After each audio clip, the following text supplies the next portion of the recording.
السلام علیکم ورحمۃ اللہ۔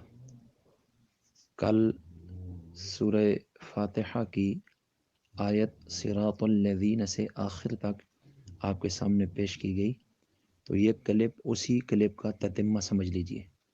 ایک دو باتیں اس میں عرض کرنی ہیں، اور انشاءاللہ اس کے بعد جو کلپ ہوگا اس پورے میں ہم ایک مرتبہ سورہ فاتحہ کا لفظی اور با محاورہ ترجمہ دہرائیں گے۔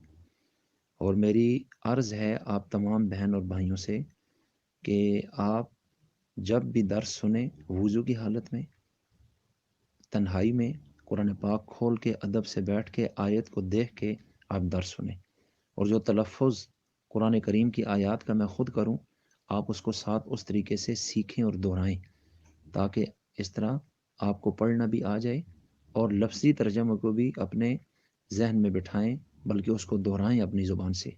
تھوڑے عرصے میں انشاءاللہ قرآن کریم کے ساتھ مناسبت ہو جائے گی۔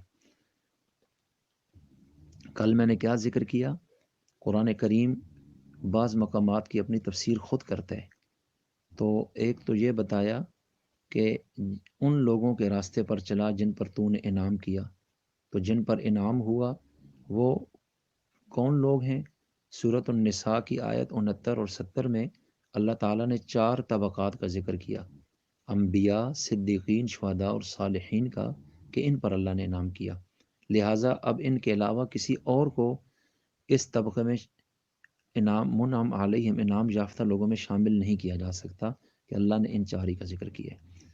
اور دوسری بات، مغضوب علیہم سے مراد یہود ہیں، جیسا کہ سورہ بقرہ اور سورہ آل عمران کے حوالوں سے میں نے یہ بات ثابت کی۔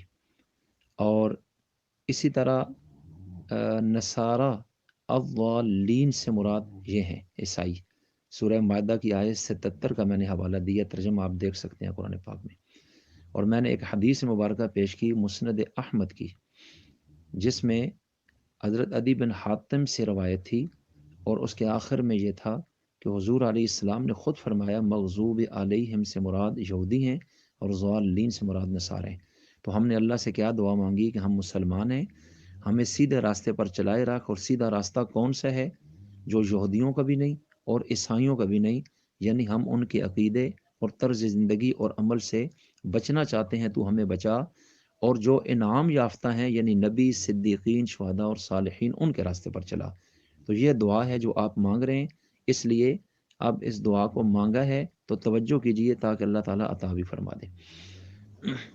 تو اب اسی کے ضمن میں ایک اور فضیلت ہے، بخاری کتاب الاعتصام بالکتاب والسنہ، باب قول النبی لتتبعن سنن من کان قبلکم، اور مسلم کتاب العلم میں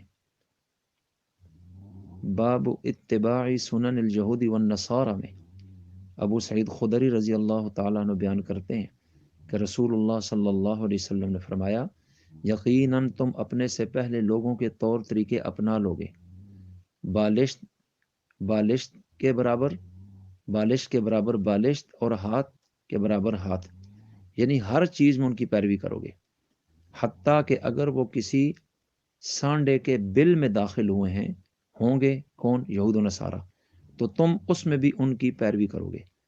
ہم یعنی صحابہ نے عرض کیا، اے اللہ کے رسول، کیا ان لوگوں سے مراد یہود و نصارہ ہیں؟ رسول اللہ صلی اللہ علیہ وسلم نے فرمایا تو اور کون ہے؟ اب اس سے بھی بالکل واضح ہو گیا کہ یہود اور نصارہ کی پیروی سے روکا گیا ہے۔ سورہ فاتحہ جب تلاوت کی جائے تو آخر میں آمین کہنا چاہیے، نماز میں بھی اور غیر نماز میں بھی۔ اور اس کے لیے میں ایک حدیث پیش کرتا ہوں، بخاری شریف کتاب الاذان، باب جہر الامام بالتامین، اور مسلم کتاب الصلاۃ باب التسمیع والتحمید والتامین میں ابو ہریرہ رضی اللہ تعالیٰ عنہ سے روایت ہے، رسول اللہ صلی اللہ علیہ وسلم نے فرمایا، جب امام آمین کہے تو تم بھی آمین کہو، کیونکہ جس کی آمین فرشتوں کی آمین سے مل گئی تو اس کے پچھلے تمام گناہ معاف کر دیے جائیں گے۔ اب جب امام کہتا ہے سورہ فاتحہ کے بعد آمین، تو مقتدی بھی آمین کہتے ہیں اور کہنا چاہیے۔ تو اس موقع پر آمین کا مطلب کیا ہے؟ اے اللہ دعا قبول فرما.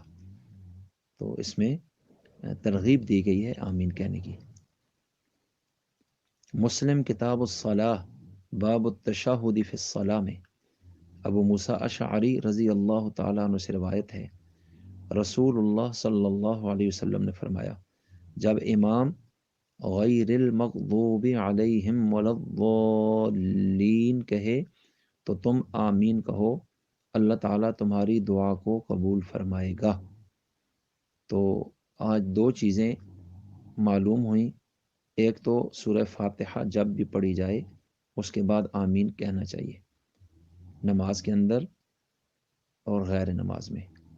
اس میں آگے دو طرح کی احادیث سے اجتہاد کیا گیا ہے.